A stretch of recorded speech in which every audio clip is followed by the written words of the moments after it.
Hello guys, Valentius Williams, and right now I'm just going through a sketch and I'm using the 2B pencil, a 2B digital pencil, and I'm just sharpening the contours of this line drawing. Now I started this like a few minutes ago, and I'm just trying to get it at least to a presentable stage. And this sketch is chiefly inspired by the gunslinger, but I wanted to make a different version of him. It's a more laxy, lazier version of Roland, and I'm just trying to illustrate this sketch to capture some of his features and some of his personality. But in the book, The Dark Tower, Roland is completely this mystical knight, the last of his kind, right? And he's on a quest to the Dark Tower. And that Dark Tower, I'm still reading, so I'm not too sure of what it's gonna turn out to be. But I'm pretty intrigued by the book, and Stephen King is a great writer. I really supported his work. I do not have all his books, but I have all his all the audiobooks, I would say. And it's a great listen, well read, but it's really good. And I got inspired to do some of his work, and I'm gonna do a few iterations of the gunslinger until I get the right one. But I thought it would be good for him to just record some of the processes I go through to get a character done for illustrating purposes. Now, I rather use digital pencils than the real life pencils because, first of all, not many trees are killed, and I like working digital because it's much more productive. You can get to do so much more. You don't have to worry about your points and all this kind of stuff breaking on you, or buying countless number of pencils or leads. It's not cumbersome. It's pretty convenient, and it's pretty self-destructive, non-self-destructive. Sorry, I think I should erase this area here.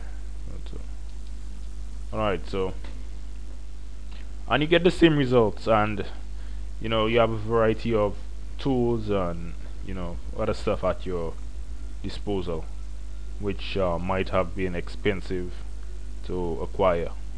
Whilst I used to do traditional live mediums, I used to have like stacks of pens and pencils, and I had my airbrush stands and all this kind of stuff. I liked doing those, but I rather the traditional right now. It's so much more appropriate for this age. And here is the I'll not go too much in depth with this one, but I'm just gonna do a few loose sketches after this one to kind of sink into the Dark Tower universe.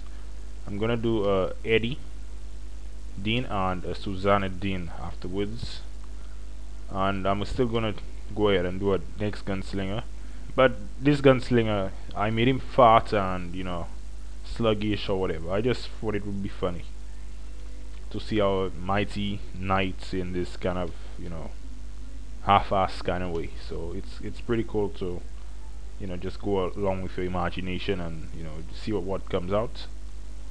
And if clients ask for work based on novels that I haven't read yet, I would even if it's not necessary, I'd go and download the PDF books or the audiobooks and listen to them and see what the story is about. Because when doing illustration for books or concepts based on books, you should have a basic idea of what that character would be like, or what his chief role in the story is.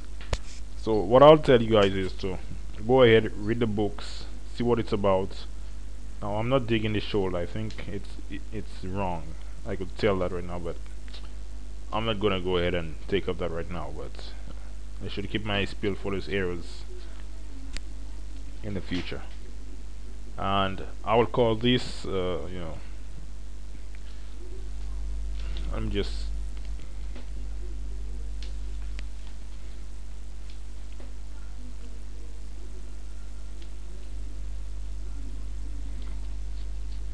One of my favorite artists before I started really getting into art, painting and stuff like that, was Louis Royal.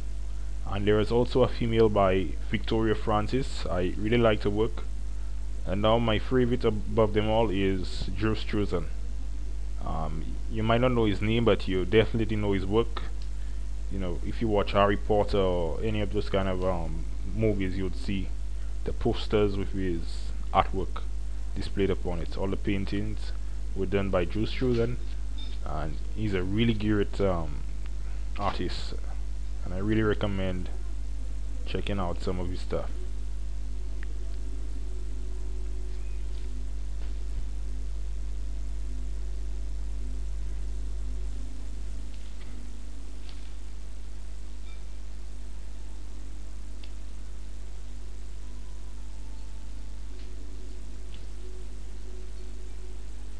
Alright, I'm just gonna go ahead and close this right now. Okay, stop.